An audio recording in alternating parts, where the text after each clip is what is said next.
Excellencies, honorable ministers, distinguished guests, good morning and welcome to the Africa Climate Summit.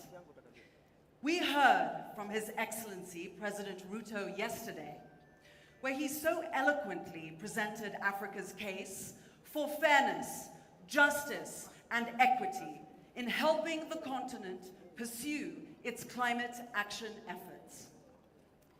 If I may, I would like to emphasize His Excellency's points, which simply is this: Africa needs reform of the global financial sector to fund its climate Financement. Business as usual will not cut it. I'll reiterate that.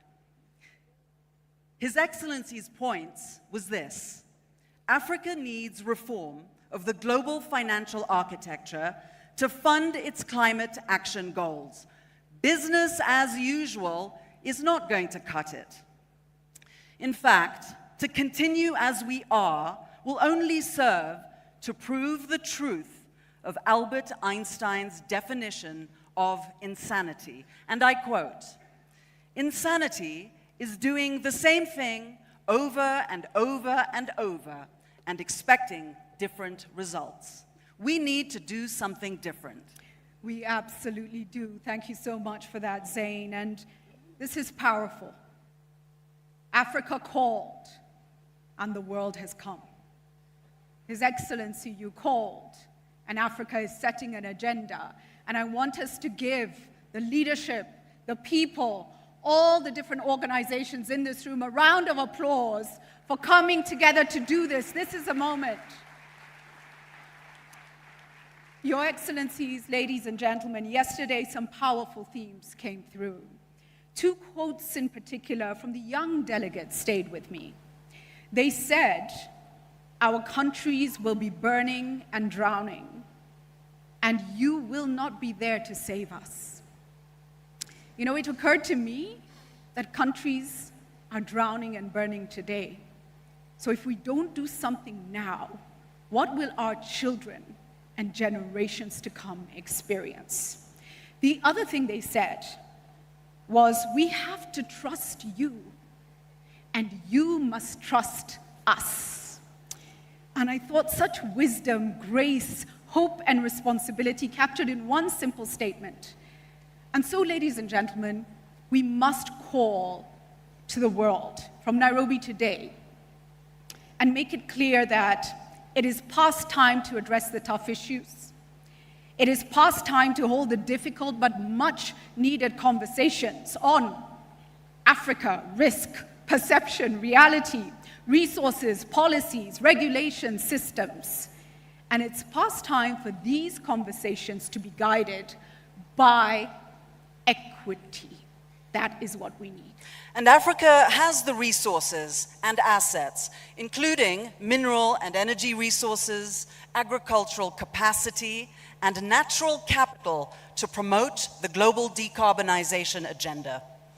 But to realize this potential, the world needs to do its own part in helping steer Africa on the pathway to an inclusive, sustainable, and progressive future.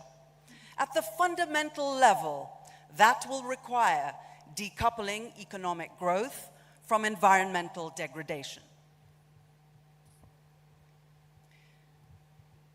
In the words of the late Wangari Maathai, an icon of Kenya and a Nobel Peace Laureate, and I quote, "We are very fond of blaming the poor for destroying the environment, but often it is the powerful, including governments, that are responsible," end quote.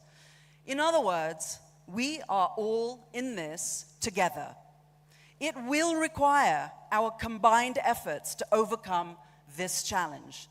The spirit of Harambee, as we say in Kiswahili. And that means, for those of you who don't know, let's all pull together, let's work together for a common goal and purpose. Zain, thank you for reminding us. We have icons, we have role models all over the continent doing incredible things. Thank you so much. We also have a young, innovative workforce. There's so much potential. So our call is, let's pull together. Thank you for coming. Thank you for ensuring you listen and are present and will act around a climate agenda determined by the African continent, an agenda that is going to safeguard our people, our communities, livelihoods on the continent, our economies, and ultimately, ladies and gentlemen, when we safeguard Africa, we safeguard the world. Can we give that a round of applause, please? Please. Safeguarding Africa is safeguarding the world.